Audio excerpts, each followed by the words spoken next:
Baik, semalam dalam Free Malaysia Today telah pun diangkat satu rencana tulisan Dr. Chandra Muzaffar yang antara lain tajuknya Amerika, 1MDB dan campur tangan asing. Dicatatkan di sini, isu campur tangan asing banyak dikatakan dalam media tempatan oleh ahli-ahli politik pada masa ini. Campur tangan asing merupakan unsur yang sering wujud dalam politik antarabangsa. Jadi diberikan contoh di sini dalam rantau ASEAN, campur tangan asing pernah berlaku beberapa kali yang melibatkan Indonesia, Filipina dan Vietnam. Bukan sekadar di Asia Tenggara, malah seluruh dunia dikatakan telah menyaksikan peristiwa campur tangan asing. Afghanistan juga misalnya menjadi mangsa campur tangan dua kuasa besar asing, Soviet Union pada 1979 dan juga Amerika Syarikat dan juga NATO pada 2001. Iraq, Syria dan Libya juga pernah menjadi sasaran Amerika Syarikat. Dan sejarah dikatakan juga mencatatkan masalah campur tangan asing berlaku di beberapa negara di Afrika dan Amerika Latin. Kesemua contoh itu adalah di peringkat global. Dan dibangkitkan juga dalam rencana ini, persoalannya adakah campur tangan asing berlaku di Malaysia? Ada dinyatakan dalam artikel ini, mungkin anda sempat untuk melihatnya dalam Free Malaysia Today dengan tajuk yang diangkatkan Amerika, 1MDB dan campur tangan asing. Jadi dikatakan juga Ustaz satu masa dulu wujud tuduhan kuasa asing kalau merujuk kepada negara kita mahu gulingkan Dr. Mahathir. Dan kini hari ini isu campur tangan asing diputarkan kembali dengan isu 1MDB. Itu yang dinyatakan dalam laporan ini.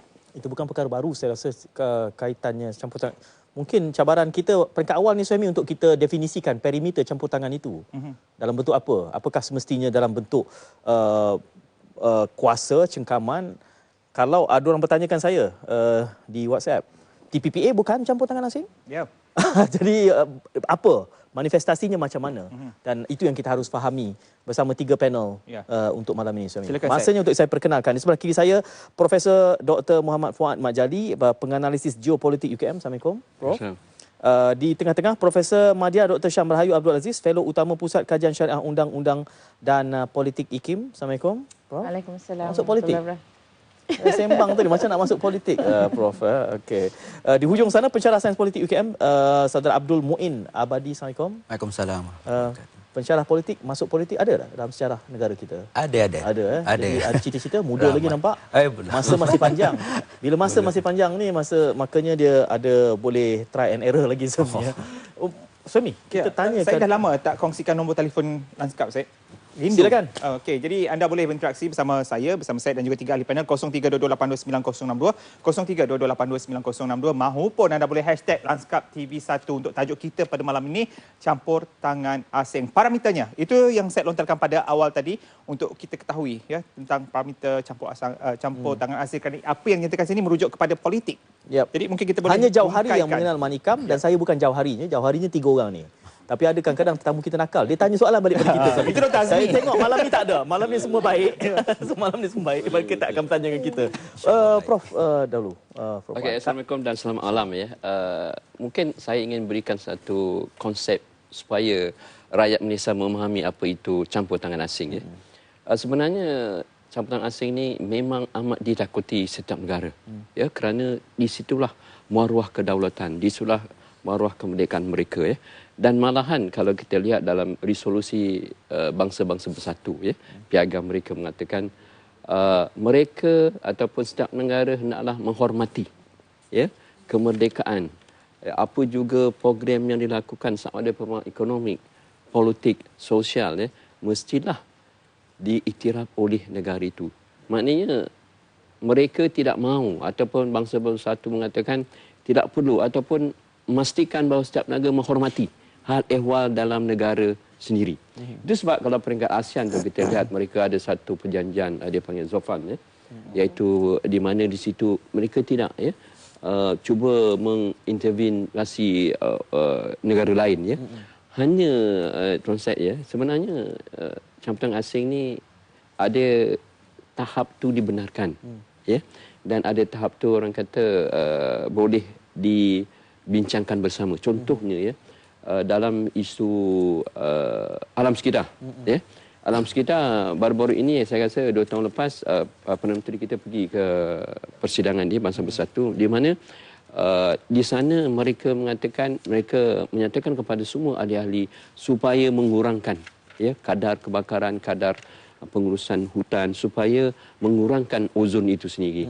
Jadi di sini melihatkan bahawa itu satu campur tangan yang menyeluruh global bentuknya. Saya rasa campur tangan ni memang kita tidak boleh elakkan ya. Zaman globalisasi, zaman tanpa sempadan ya. Dan akhirnya ya percaturan ini akan sikit sebanyak orang kata mencairkan geopolitik sebuah negara itu. Okey. Prof Syam Rahayu, campur tangan asing ini. Ya, saya setuju dengan Prof yang sebut tadi ya. Dan saya fikir apa yang kita katakan tentang campur tangan asing tu, kita sebenarnya tidak boleh lari daripada dunia. Sebab kita sebahagian daripada dunia dan sebahagian daripada masyarakat dunia. Jadi adalah interaksi-interaksi kita dengan negara-negara asing. Tapi yang kita pastikan bahawa campur tangan itu ialah sehingga mencabar kedaulatan. Kalau kita bercakap tentang, Prof sebut tentang environmental tadi kan, dia tidak sesuatu yang mencabar kedaulatan. Yang kita concern sekarang ini ialah campur tangan yang boleh mencabar kedaulatan, mencabar maruah, mencabar kemerdekaan kita kan. Dan di situ saya lihatlah, saya kata dalam campur tangan ni kita lihat dalam dua perkara, dari segi fizikal dan segi ideologi. Dan kedua-dua ini berkemampuan untuk mencabar kedaulatan negara. Jadi ideologi pemikiran ini adalah sesuatu yang sangat mendasar dan yang kita perlu hadapi realiti semasa lah. Saya ada soalan susulan nanti, tapi saya nak beralih kepada anak muda kita dulu. Abdul Muin. Baik, terima kasih Tuan Said. Berkenaan dengan isu campur tangan asing ini, kita perlu lihat dari perspektif sejarah geopolitiknya.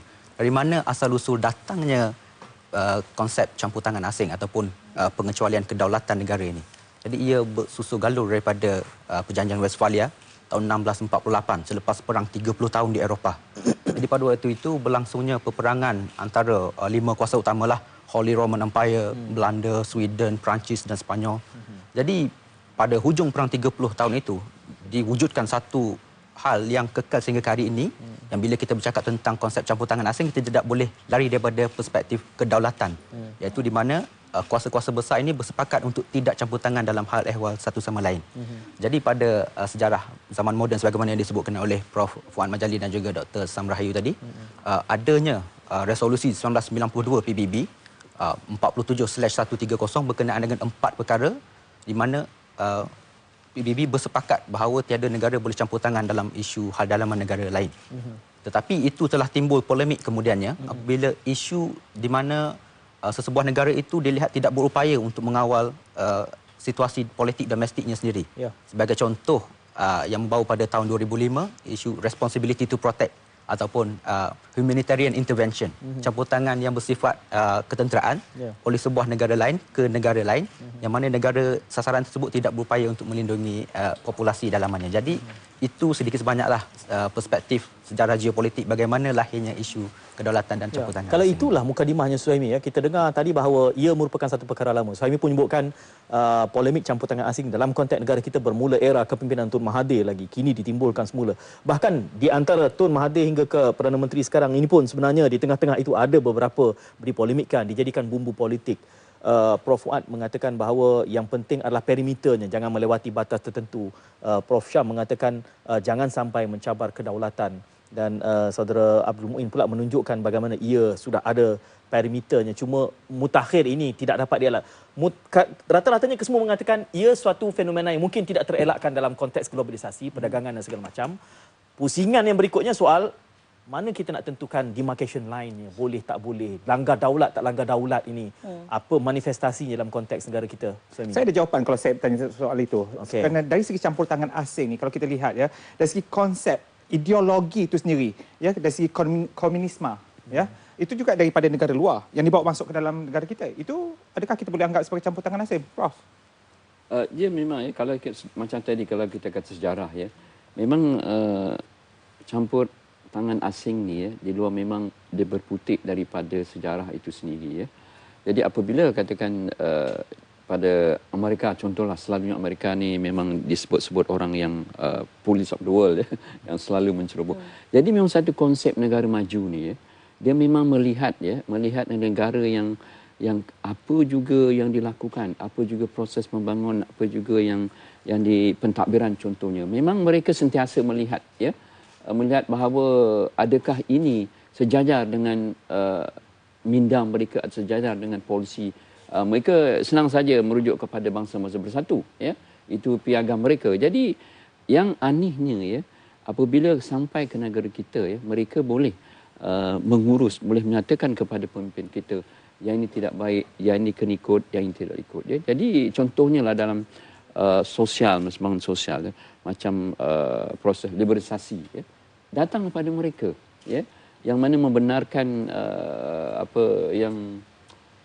yang hidup lelaki sama lelaki, ya, hak asasi manusia itu semua diwujudkan pada mereka, ya. Jadi kadang-kadang ini yang menjerat negara membangun, ya. Sebagai negara membangun kita perlu, contohnya, ya, dalam menghindarkan ozon, menipiskan ozon. Sebagai negara membangun kita perlu tebang pokok. Kita perlu pembangunan. Bagi mereka negara maju, mereka tidak perlu lagi, ya, untuk menggunakan sumber-sumber asli macam ni, menebang, mengapak. Jadi apa yang kita lihat di sini bahawa mereka mengambil template, ya, daripada negara itu, letakkan, ya, kepada negara-negara maju ni. Memang, ya, saya setujulah, asal tu memang startnya pada bila kita dijajah, ya.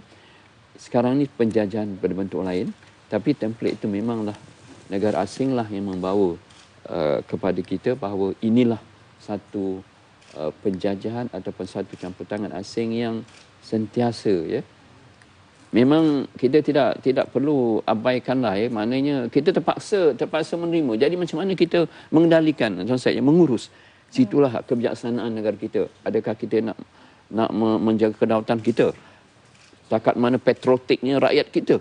Ya, kalau orang luar datang menyatakan sesuatu pada kita, nak memijak kita, adakah kita, mungkin Tuan Syed tak setuju, ya?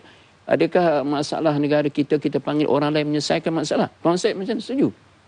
Namun begitu, Prof, kalau kita tak perlu tunjuk jauh, kita juga pada satu ketika, dalam konteks ASEAN sendiri, Prof, ya, ada anggota ASEAN yang kita menganggap bahawa ada isu dalaman dari humanitarian, isu kemanusiaannya. Kita juga mempromosikan, saya ingat pada ketika itu, di istilahnya constructive intervention.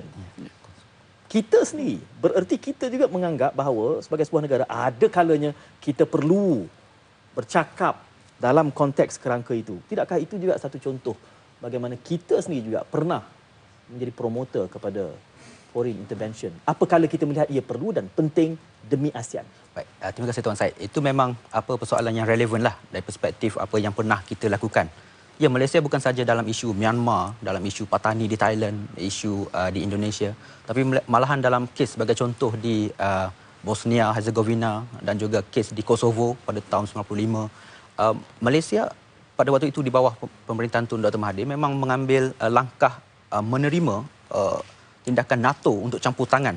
Ini dipanggil humanitarian intervention. Jadi ini berbalik kepada persoalan di mana kita gariskan demarcation line, apa yang boleh dianggap sebagai campur tangan ataupun tidak boleh, ataupun apa campur tangan yang boleh diterima dan apa campur tangan yang tak boleh diterima.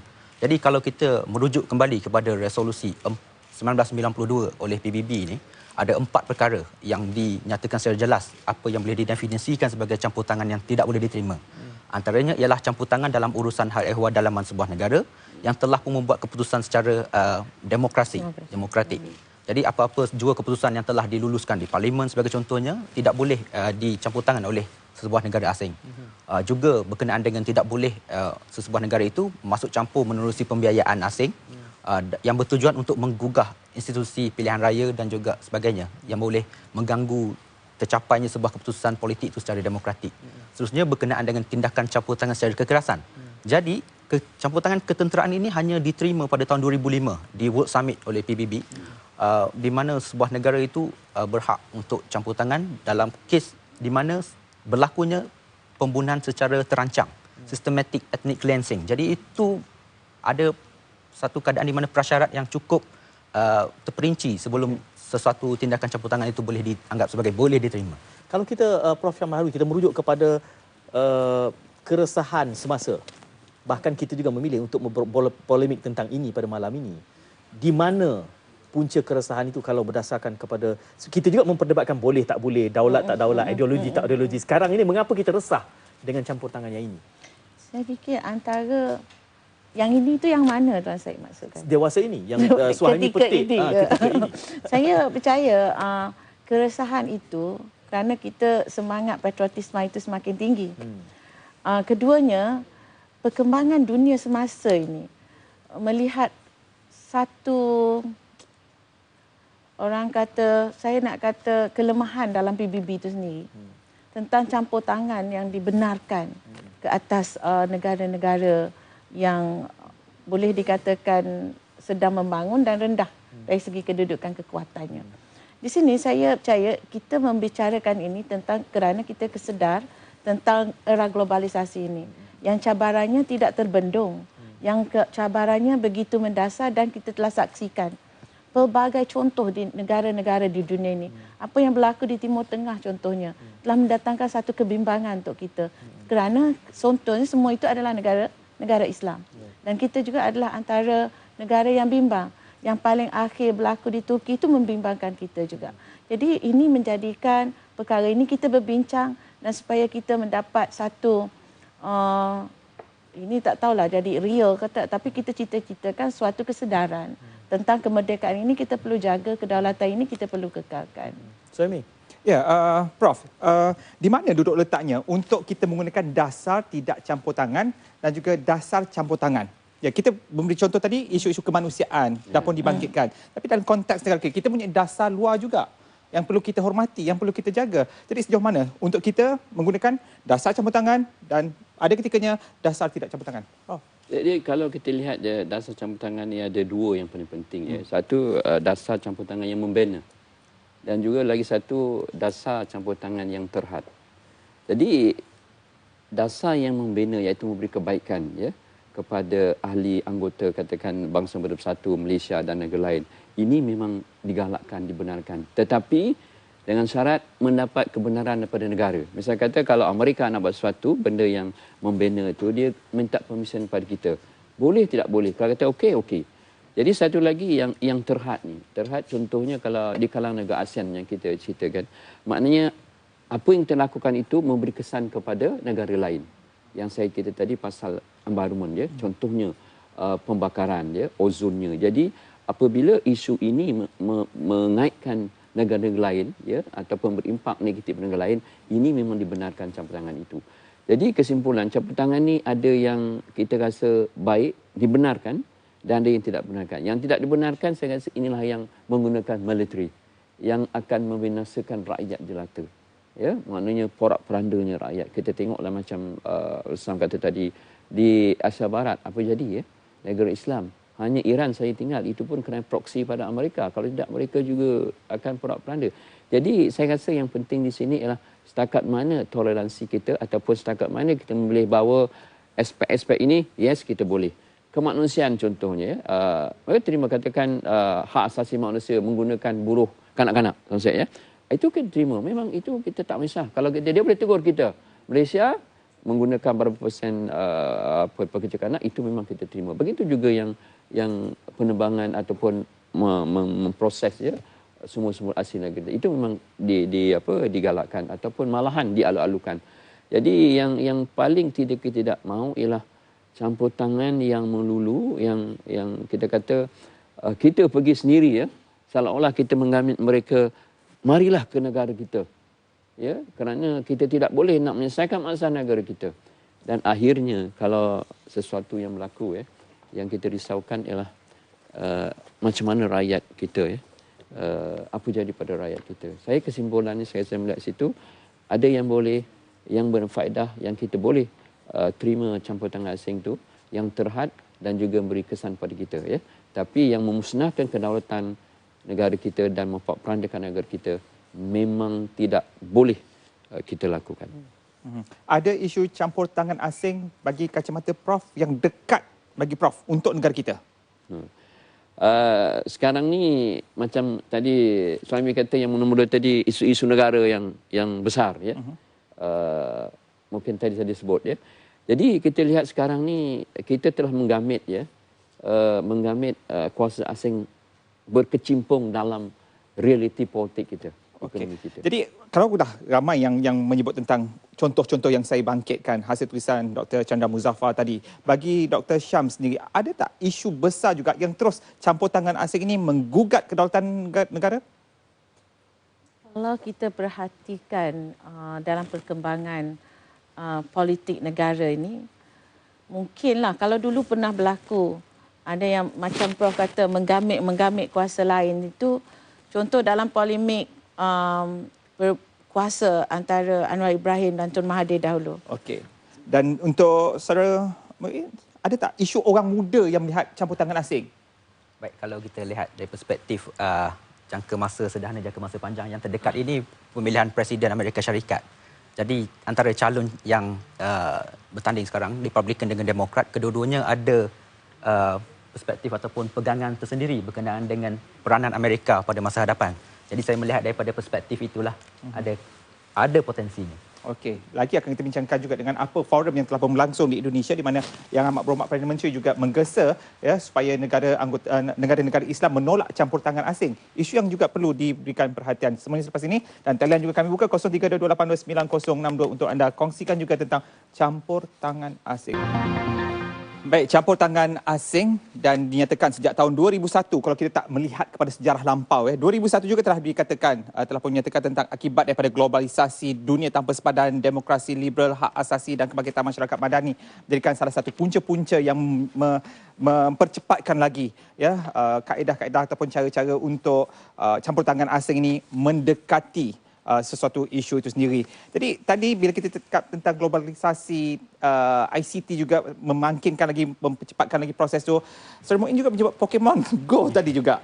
Ya, merupakan satu cara ataupun satu lagi pendekatan dalam bentuk penjajahan era kini. Ya, ini sebenarnya berkenaan dengan bukanlah penjajahan secara langsung, tetapi adanya teknologi yang memberikan penetration ataupun penerobosan ke ruang-ruang yang cukup detail dalam kehidupan rakyat di mana-mana negara lah. Jadi bukan Pokemon Go saja, terhad pada Pokemon Go saja. Ini saya sebut berkenaan dengan isu orang muda lah. Ada fatwa baru disebutkan ya.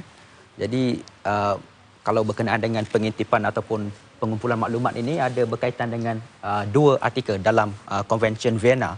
Disebut artikel 3 dan juga artikel 41.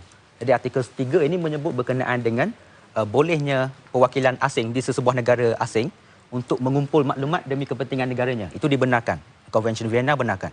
Tapi ada juga artikel 41 di mana perwakilan asing itu tidak boleh, negara host berhak untuk menghalang perwakilan asing di dalam negaranya untuk mencapai atau memperolehi maklumat yang dianggap menjejaskan kepentingan nasional sebuah negara itu. Jadi dalam isu bukan sahaja Pokemon Go tapi juga pengintipan dan juga isu-isu lain boleh dikaitkanlah. Dalam konteks espionage ni negara mana yang tak buat? Ya. Saya tertanya-tanya juga kalau ada negara yang tak buat, saya rasa mungkin dia tak strategik lah kot. Kalau tak buat ini satu hampir saja keperluan asasi. Tapi bila ditimbulkan contoh-contoh sebegitu tadi, saya ingat semua penemuan baru, semua dahulu pun dikatakan televisyen, radio, internet bahkan itu agen propaganda asing. Tapi kita mula mematangkan diri, bahkan itu pula menjadi medium untuk kita. Kerana saya nak bawa perbincangan untuk pusingan kali ini melihat kepada dampaknya kepada rakyat. Kerana saya selalu menggunakan istilah ini, believability, kebolehpercayaan. Tadi Prof Syam ada menyebutkan soal ideologi, penyerapan masuk, Suhaimi timbulkan soal komunisme. Ia boleh datang dalam pelbagai bentuk yang lain, liberalism, politik, faham politik, bahkan model demokrasi kita ini juga kalau nak dianggap bukan bikinan kita secara tulennya. Jadi realitinya soal penerimaan rakyat itu akhirnya menjadi neraca atau bagaimana? Soal boleh tak boleh penyerapan masuk nilai-nilai ini. Prof Syam. Baik, saya fikir kita sebut dari awal tadi mengenai self-determination. Maknanya negara itu mempunyai hak untuk menentukan apakah ciri-ciri negara yang mereka mahu. Kita menentukan ciri dan hala tuju kita. Contoh dalam rukun negara kita ada matlamat kita, negara bagaimana kita mahu bentuk. Jadi di sini pentingnya kefahaman kita sendiri tentang negara apa dan hala tuju mana yang kita nak bawa. Kita mempunyai, bagi saya lah, saya kata pada pengamatan saya, sama ada kita melihat kepada rakyat atau pemimpin atau keseluruhan lapisan masyarakat kita ini, mereka harus menuju kepada hala tuju itu. Maknanya kalau kita tidak ada prinsip-prinsip yang jelas tentang sebuah negara, maka kita akan terkapai-kapai.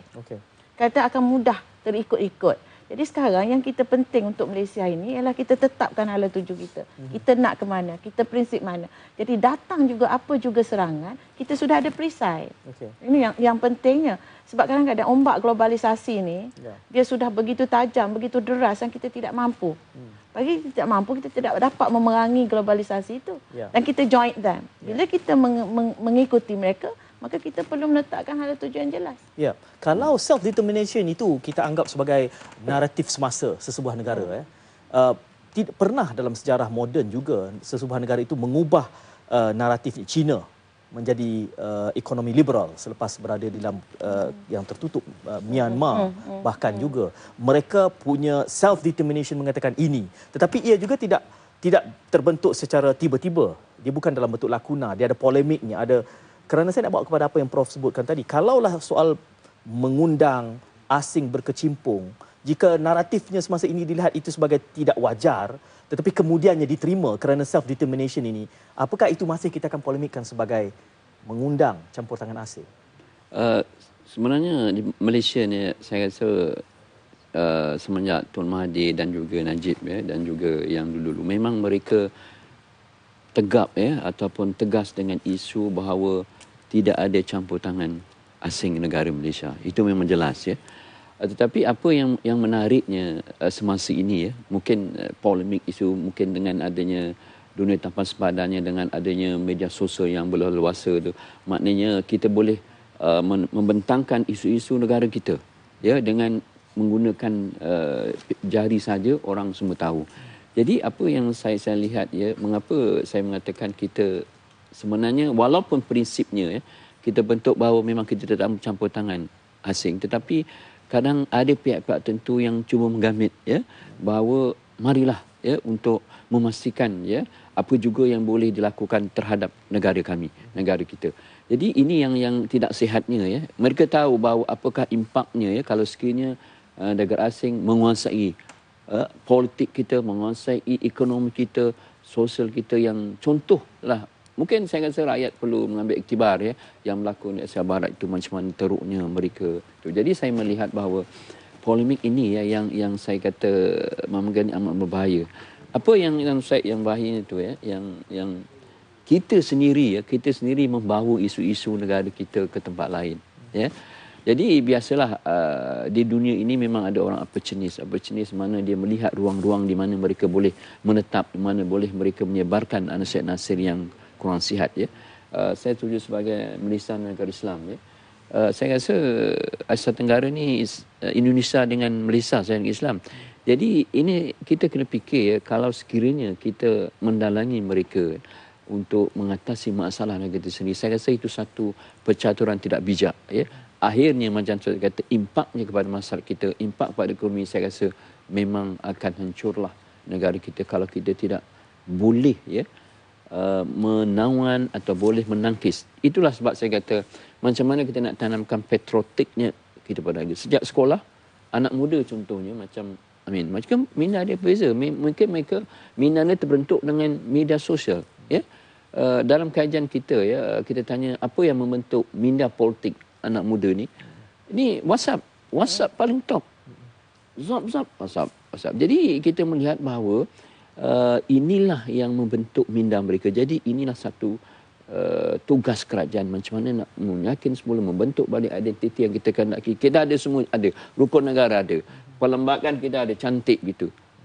Tetapi anak muda kita dan masih orang mengatakan campur asing itulah yang paling terbaik. Saya rasa ini yang percatur yang kurang silap dan patut diperbetulkan suaminya.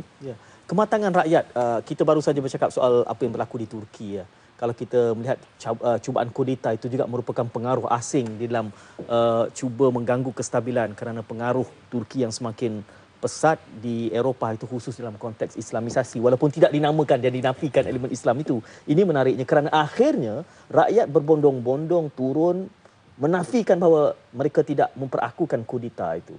Ini kerana jati diri rakyatnya. Walaupun tidak semuanya bersetuju dengan Erdogan, tetapi yang penting kudeta adalah sesuatu yang tidak boleh diterima. Kerana itu bukan self-determination. Saudara Abdul Muin boleh ulas? Baik, itu dalam perspektif Turki dan saya berbalik kepada soalan yang dilontarkan oleh Tuan Syed sebelum tadi berkenaan dengan believability. Jadi bagaimana perspektif Malaysia dan juga Turki ini kita lihat berbeza. Jadi hubungan kita boleh lihat kalau dari segi sejarahnya Amerika Syarikat ini campur tangan secara kekerasan bagaimana, secara lunaknya bagaimana. Ada Amerika Syarikat sebagai polis dunia selalu mengeluarkan laporan hak asasi manusia apa semua kan. Tetapi dalam konteks Malaysia, perspektif hubungan Malaysia US, kita berada pada hubungan dagang yang cukup baik. Amerika Syarikat antara pelabur kita yang terbesar, melebihi 10 bilion US dollar, dan juga dari segi hubungan dagang lebih daripada 40 bilion US dollar. Amerika Syarikat rakan dagang kita yang keempat terbesar. Jadi untuk Amerika campur tangan itu secara military apa semua itu memang boleh dikatakan kurang, believability-nya itu kurang. Tetapi dari perspektif lain untuk Amerika Syarikat menyalurkan proses penyaluran dana ataupun ini boleh dilihat dari perspektif pendanaan asing pula ya, foreign funding ataupun democracy assistance. Jadi dalam perspektif itu memang wujud sedia. Kalau kita lihat data OECD dinyatakan bagaimana Malaysia ada menjadi antara negara penerima 21 juta USD dolar berbanding Indonesia 267 juta USD bantuan untuk perspektif demokrasi ini saja. Jadi untuk bandingkan antara perspektif Malaysia dan juga Turki itu hampir berada pada posisi yang cukup berbeza. Di Malaysia adanya satu desakan yang kita boleh tahulah sebagai contoh bersih ya, Ambiga pernah dipersoalkan berkenaan dengan isu dana asing yang beliau perolehi.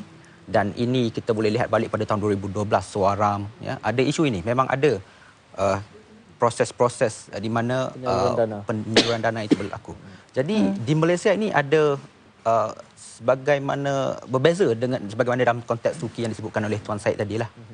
Berbeza dalam bentuk apa? Mereka tidak ada manifestasi penyaluran dana?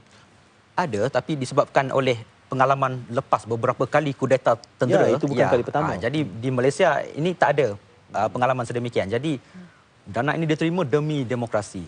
Sanggup diterima apa-apa juga. Ya, berbanding pula dengan Thailand. Apa yang berlaku dewasa ini. Jadi dinamika, kerana saya nak bawa soal campur tangan asing ini Syahmi dalam kerangka yang harus difahami seutuhnya oleh rakyat. Kerana akhirnya rakyat itu yang memilih. Kalau kita bercakap soal nak ubah pun ubah mengikut acuannya. Maka acuan kita acuan politik demokrasi. Apakah itu yang cuba kita tunjukkan pada malam ini, Prof. Syamrawi? Saya percaya kalau kita bercakap tentang, saya nak ulas sikit tentang demokrasi ni, kadang-kadang kita alpa tentang apa sebenarnya tujuan demokrasi kalau mula ia diperkenalkan dulu. Pada faham saya, demokrasi ini adalah untuk mencapai keadilan. Keadilan itu dalam banyak bentuk. Sama ada adil, dalam konteks ini kita bercakap tentang negara. Apa yang adil untuk negara ni kan? Jadi kalau kita kata campur tangan asing itu atas dasar demokrasi. Demokrasi yang bagaimana? Jadi ini yang kita harus faham, dan rakyat kita, seluruh warga negara Malaysia ini harus faham tentang konsep demokrasi yang bagaimana kita mahu. Sebelum ini Tuan Syed ada juga sebut demokrasi itu bukan acuan kita. Tapi bagi saya, bila kita merdeka, kita ada perlembagaan kita, kita ada cara kita untuk bernegara. Masa dulu kita membuat sesuatu yang berbincang dengan dasar yang perkataan yang agak jarang digunakan sekarang, iaitu muhibah. Berdasar muhibah itu, kita menerima konsep demokrasi. Tapi demokrasi kita tidak sama dengan konsep demokrasi mereka. Yang kita perlu jelaskan ialah apa yang kita bina ini adalah negara kita dengan identiti tertentu yang kita milik. Maknanya saya selalu guna frasa ianya patut bercambah dari bumi, bukan jatuh dari langit. Itu perkara yang kita harus faham. Apa juga sistem yang kita ada, ini yang kita harus pertahankan. Dan rakyat kita juga perlu meneliti institusi-institusi yang boleh menjaga identiti. Kita jangan alpa tentang itu. Walau bagaimanapun cabaran itu datang, yang kita perlu tertegaskan ialah kita mahu bina sebuah negara yang begini jitu tujuan kita. Saya mahu sebut sikit tentang patriotisme lah. Di sini kita ada 3 aspek patriotisme. Value based. Ni orang tanya negara kita ni tak bagi apa pada kita. Value based. Will you be thankful bila sahaja negara itu memberi sesuatu kepada kamu? Tidak. Kalau kita ada egocentric patriotism. Egocentric ni maknanya apa saja yang negara bagi kita terima. Negara tak bagi pun kita sayang negara kita. Dan between tu kita ada constructive patriotism. Jadi constructive patriotism ini adalah kombinasi kedua ini, egocentric dan value based. Jadi rakyat kita harus ada ketiga-tiga ini. Itulah kita membentuk demokrasi yang begitu matang. Dan dalam demokrasi yang constructive patriotism ini yang menjadikan kita matang. Jadi kita perlu sedar bila kita mengimport sesuatu itu, kita perlu teliti. Dan value-nya sangat bagus bila kita import ni.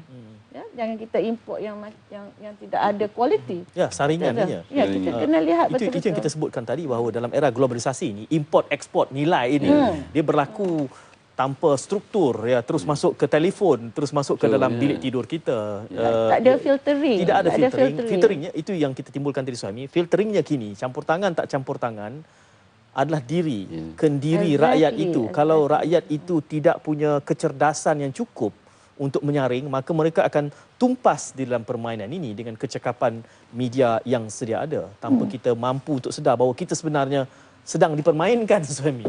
Mungkin kita juga sedang dipermainkan, suami. Suami sedang mempermainkan saya sedang mempermainkan suami. Saya perlukan pemahaman selepas ini daripada Prof. Fuad sekejap lagi. Bila nyatakan tadi, ya, Saudara Muin pun dah menyebut nama Amerika Syarikat. Dalam jalan cerita sebelum ini juga disebut berapa kali nama syarikat. Dan Amerika Syarikat inilah seolah-olah digambarkan sebagai sebuah negara yang kerap mencampur tangan dalam urusan negara-negara lain. Kenapa Amerika Syarikat ini diberikan imej sedemikian rupa yang dianggap sebagai suka campur tangan? Baik, masih lagi bersama 3 orang ahli panel, Profesor Dr. Muhammad Fuad Majali, Profesor Madya Dr. Syam Rahayu dan juga Saudara Abdul Muin, dan kita menceritakan tentang campur tangan asing. Tadi Prof saya menggantung satu soalan, imej yang diberikan, ya. Mana-mana Amerika Syarikat, mana-mana Amerika Syarikat. Kenapa imej sedemikian yang diberikan? Suami, ya. Dia ada dua perspektif, ya. Mengapa Amerika itu menjadi satu imej yang orang kata hebat, ya. Pertama yang persepsi, ya. Persepsi kita melihat bahawa Amerika lah satu negara yang besar, Amerika lah yang menguasai ekonomi, politiknya, dia juga yang menjadi kuasa veto dalam bangsa-bangsa bersatu, ya. Dan ialah yang mereka lihat, yang kita lihat bahawa yang satu proses demokratik yang paling hebat, yang paling berjaya, ya. Jadi oleh kerana itulah apa juga isu dikaitkan dengan Amerika, ya. Seolah-olah ada yang orang mengatakan Amerika ini sebagai satu state, ya, sebagai satu ketua, sebagai satu polis, ya, melihat bahawa apa juga tindak tanduk orang akan mengaitkan Amerika. Jaranglah, ya, kita dalam sejarah pun kita lihat, kita belajar dalam masa itu Washingtonnya, George Washingtonnya, kita didedahkan macam itu Amerika itu sebagai satu kuasa yang hebat, ya. Jadi kerana itulah orang persepsi kita mudah, ya, kepada Amerika. Kita tidak mengatakan ke Europe, ya, kita mengatakan Britain ataupun negara lain, tapi mengapa ke Amerika? Jadi bila sudah ditanam macam itu sejarahnya juga, ya. Kalau kita melihat, ya, Amerika sendiri, ya, kalau kita kurikulum mereka, ya, mereka di sekolah ni memaparkan bahawa Amerika lah yang terkuat, ya. Amerika lah negara yang menjadi contoh. Dia menpastikan kepada pelajar-pelajar mereka, ya, Amerika lah yang paling keren. Itu sebab kalau kita lihat, ya, apa juga dalam bentuk ekonomi, hiburan, ya, kita melihat Amerika lah yang menang. Kalau kita lihat, ya, dalam mungkin suami dengan saya ada pernah tengok filem, ya. Kita lihat itu satu propaganda, ya, Amerika. Apa juga ditayangkan Amerika paling baik, ya, kecuali Britain, ya, James Bond-nya. Kalau tembak pun tidak kena. Jadi persepsi macam ini yang sejarahnya yang membawa kita mengatakan Amerika lah yang paling disegani, paling top. Contohnya, ya, kalau menteri kita, Perdana Menteri, ya, pejabat tangan Presiden Amerika berbaik dengan Presiden Amerika, orang melihat, yes, Malaysia ni hebat. Mengapa? Sebab mereka melihat persepsi kita dalam begitu, Amerika lah mendominasi semua aspek dalam demokratik, pemerintahan, ekonomi dan juga hak asasi manusia. Jadi itu yang di mana silapnya, ya, kita fokus pada mereka, cakap je Amerika. Jadi bola pun Amerika. Tapi bola tu tak ada hebatlah dia. Tapi kesimpulannya kita melihat bahawa memang sudah ditanam macam itu persepsi globalnya bahawa Amerika lah contoh yang terbaik dan Amerika lah contoh yang tidak baik, ya. Jadi saya rasa ini yang perlu dilihat bahawa bukan Amerikanya semua baik dan bukan Amerika yang terbaik. Malahan negara kita, ya, mungkin negara kita banyak yang kita boleh pelajari yang terbaik pada Amerika, ya. Jadi inilah yang pada pandangan saya, ya, yang membuatkan Amerika di bibir setiap negara, ya, menakuti, ya. Kalau nak pilihan raya sekarang nak, ya, sama siapa? Trump Donald Trump. Clinton. Jadi orang sudah sekarang ni kita pun gelisah ya. Kalau Amerika macam ini, kalau Trump menang, apa jadi kepada Islam, apa jadi kepada ekonomi? Kalau Clinton menang, apa jadi? Jadi dunia memokus kepada Amerika atas itulah persepsi dari perspektif governance yang kita melihat Amerika itu terbaik. Tapi ada reserve-reserve-nya tertentu. Saya nak letak dalam konteks yang sedikit. Saya nampak Saudara Abdul Muin angkat tangan. Tak apa, saya nak bagi pada dia. Kerana saya cuba meletakkan mata fikir saya di dalam kerangka penonton yang sedang melihat. Memikir-mikirkan apa natijahnya bila kita cakap soal campur tangan asing dan memberikan contoh Amerika Syarikat. Kerana kita juga tidak boleh undermine, meremehkan kecerdasan mereka yang menonton kita. Kita memperakukan Amerika polis dunia, propaganda filem mereka Black Hawk Down mengangkat mereka, sedangkan kita hero sebenar dalam Black Hawk Down itu, dan tak ada langsung mentioning Malaysia dalam Black Hawk Down.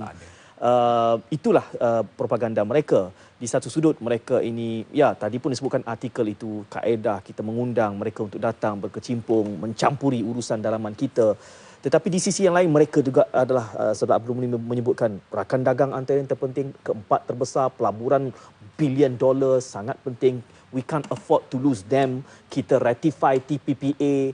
Prof menyebutkan bahawa ini soal ada buruk, ada baik. Tetapi bila kita kata campur tangan asing, kita tuding ke sana. Bila soal perdagangan, kita tuding sana juga. Baik, itu memang dilema yang bukan sahaja dialami oleh Malaysia tapi juga di kebanyakan negara-negara lain di dunia. Dan sebagaimana negara-negara yang lebih kecil disebut sebagai smaller power berbanding great power seperti Amerika Syarikat, Rusia, China dan sebagainya. Jadi dalam saya balik kepada soalan Suhaimi tadilah, bagaimana dikaitkan juga dengan soalan Tuan Syed, itu bagaimana untuk melihat perspektif kita dan juga penonton, isu campur tangan Amerika Syarikat ini serius ke, adakah logik ke, believability-nya bagaimana kan.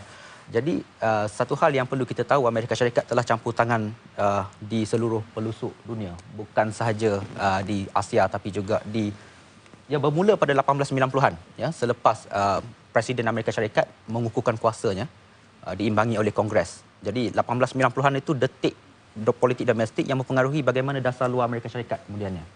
Jadi bagaimana ekspedisi Amerika Syarikat itu berkembang daripada hanya di Latin sehingga ke Asia, Afrika, Asia Barat. Jadi itu memang ada faktor reputasinya memang sedia diketahui bagaimana Amerika Syarikat tidak ragu-ragu untuk campur tangan.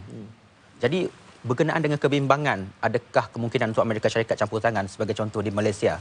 Saya ingin memetik sebagai contoh seorang pernah menulis karya Economic Hitman, John Perkins. Jadi Perkins menulis bahawa beliau sendiri sebagai seorang yang digelar sebagai Economic Hitman. Dialah hitman-nya. Beliau lah hitman-nya, bekerja untuk disebut NSA, disebut National Security Agency. Tapi operasinya ialah untuk mendapatkan projek-projek di negara-negara membangun untuk kepentingan kontraktor-kontraktor Amerika Syarikat.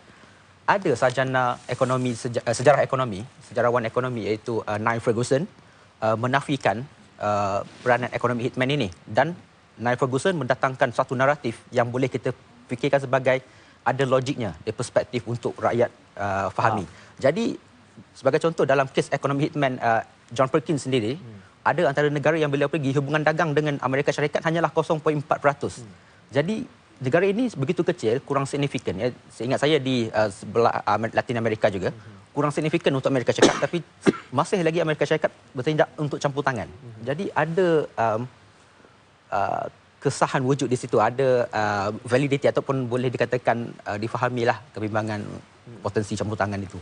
Dan juga ini berkait rapat dengan ideologi Amerika Syarikat itu sendiri. Antara yang terkenal ialah Truman Doctrine pada era Perang Dingin, di mana Amerika Syarikat memposisikan dirinya sebagai negara yang paling terhadapan untuk mempromosikan kebebasan manusia di mana-mana di seluruh dunia. Jadi antara yang contoh yang paling klasik ialah di negara Greece. Greece di mana ketika itu parti haluan kiri yang mesra dengan Soviet Union memenangi pilihan raya. Tapi Amerika Syarikat bertindak campur tangan untuk menumbangkan rejim yang memenang pilihan raya itu kerana tidak bersetuju dengan rejim yang pro-sosialis. Sebaliknya, campur tangan ini mestilah untuk kepentingan blok kapitalis pada waktu itulah. Amerika ini Spratly pun nak dihantar kapal. Jauh tu Prof. Jauh nak hantar ke kapal pergi ke Spratly. Armada ni pun nak dihantarkan. Kita tak pastilah, itulah saya sebutkan tadi soal strateginya kan. Antara perebutan tu pastilah pengaruh China misalnya, dan sesekali itulah dia bila bercakap soal strategi ni bukan layman's punya bukan marhain punya konsumsi ni Suhaimi peri pentingnya siapa perlu berada di mana. Di sini Prof Syamhayu harus bantu untuk kita bina kerangkanya kalau rakyat nak faham polemik campur tangan asing ini, kerana kita tidak mudah untuk kita menguraikan bahawa ini campur tangan, ini tidak. Orang ini buat buruk 50 tahun akan datang. Oh, kita perlu buat yang itu sebenarnya. Bagaimana untuk kita melihat? Kerana saya menganggap naratif yang sedang kita bina ini relevan semasa ini yang belum tentu relevan 10 tahun lagi. Kerana perubahan pola geopolitik. Geopolitik sini perubahan. Ya, lihat apa yang berlaku pada China. Dalam tempoh 15 tahun mereka berubah wajah. Daripada negara yang tertutup, Jepun juga dahulu ketika berubah wajah. Mereka membina satu naratif baru dengan paradigma baru. Kita hari ini berpegang dengan naratif, contoh Jusoli. Apakah itu lagi akan menjadi naratifnya 50 tahun akan datang? Dalam kemelut semasa ni nampak pergulatannya hebat sekali. Ya, saya setuju. Dan mana-mana dunia ni, perubahan itu tidak boleh kita elakkan. We have to swim. Kita perlu mengikuti semua perubahan itu. Tetapi pengaruh dunia tu kadang-kadang bagi kita yang mempunyai identiti negara ni, ada perkara yang kita perlu kekalkan, ada perkara yang kita perlu berubah. Ada perkara yang kita kata yang perlukan perubahan itu, yang memerlukan tuntutan dan sesuai. Jadi ini kita perlu bijak. Secara mentalnya, secara ilmunya kita perlu bijak, dan secara spiritualnya kita perlu tegas. Dalam erti kata, saya agak fundamentalist dalam konteks ini. Saya agak traditionalist, konservatif tapi progresif. Ini dua, kita konservatif, kita berakar.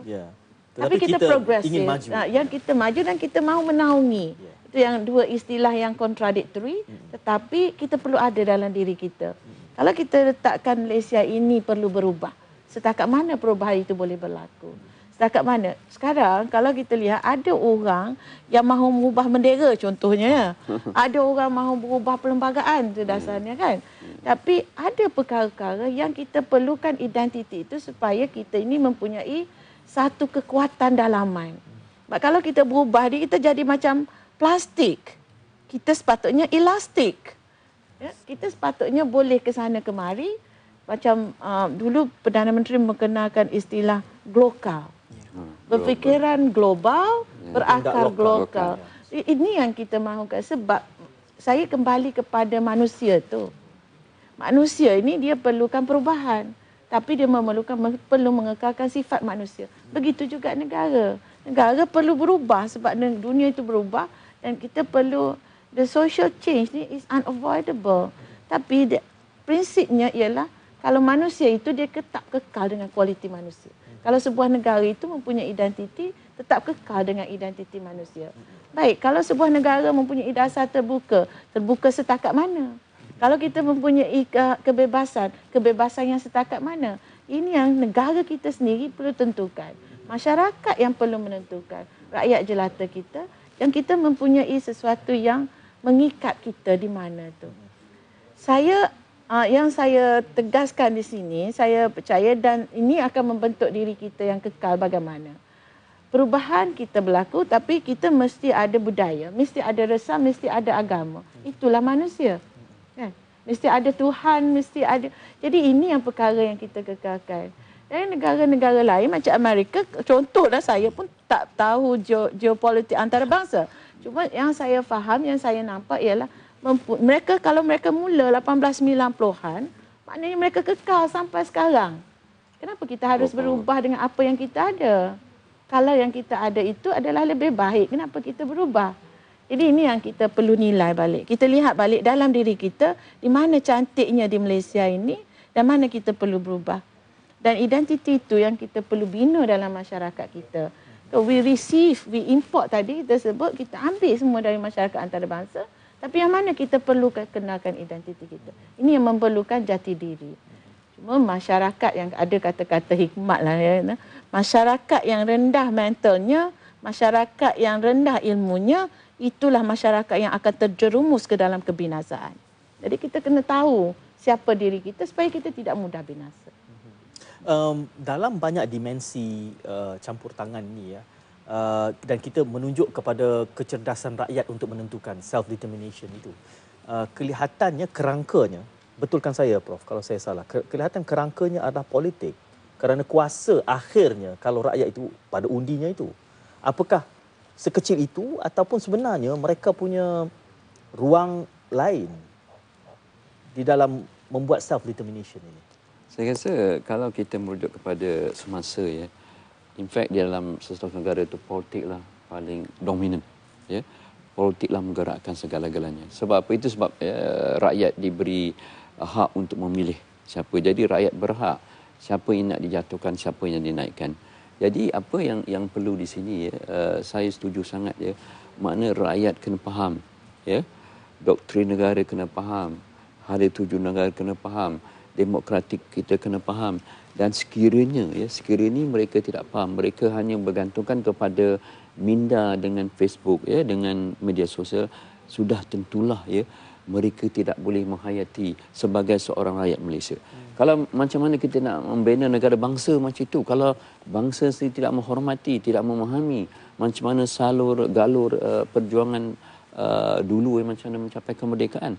Adakah kerana ketidakpuasan hati mereka, kerana zaman mereka zaman yang senang, you lahir aja semua ada handphone, lahir semua dengan. Adakah itu satu nilai yang dijadikan ya untuk mencorakkan politik anak-anak muda sekarang? Jadi kesimpulannya saya rasa anak muda kena akur, kena mendalami ya salur-galur negara kita, macam mana nak patriotiknya, macam mana kita nak memastikan bahawa kita sama-sama membina negara kita, bukan memusnahkan negara. Prof Syam dia menyebut kata-kata hikmat, Prof Fuad menyebut kesimpulannya. Adakah kita sudah nak mendarat di sana dan macam nak membuat konklusi ya saya rasa. Dalam satu ketika dalam kita bicarakan tentang campur tangan asing, malah dalam 2-3 minggu ini juga heboh dikatakan ada pemimpin juga yang meminta campur tangan asing. Itu isu yang perlu diberikan keutamaan. Kerana kebimbangan rakyat dalam isu campur tangan asing adalah soal keselamatan, soal kedaulatan negara. Jadi dalam tempoh yang berbaki ini, sepintas lalu, Prof. Ya, ini yang saya kata tadi, kita menggamit ya asing datang ke tempat kita. Seolah-olah kita tidak berupaya untuk menangani demokrasi kita, percubaan kita. Jadi seharusnya kita menyelesaikan masalah kita kerana impaknya amat besar. Dr. Syam? Saya lihat, ini dah conclude dah ni. Saya lihat konsep yang kita bawa dalam membina negara ini ialah konsep jati diri. Jati diri yang disulami dengan patriotisme tadi. Yang memberi kita kekuatan untuk menghadapi campur tangan asing tadi.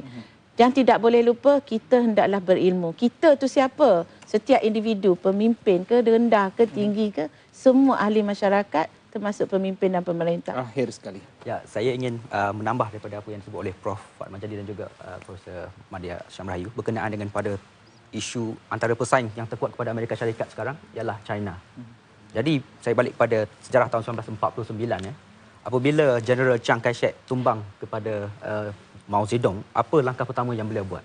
Bukannya beliau membangunkan ketenteraan di Pulau Taiwan yang kecil itu, bukannya beliau berusaha untuk mencari sokongan asing yang sebegitu besar, tetapi mengimport, membawa masuk data-data buku-buku sejarah daripada muzium di China, Beijing, bawa masuk ke Taiwan. Jadi ini menunjukkan prioriti utama Chiang Kai-shek pada waktu itu untuk membina negara pada masa hadapan ialah sejarah. Jadi ini saya setuju sependapat dengan Prof. Puan Majadi.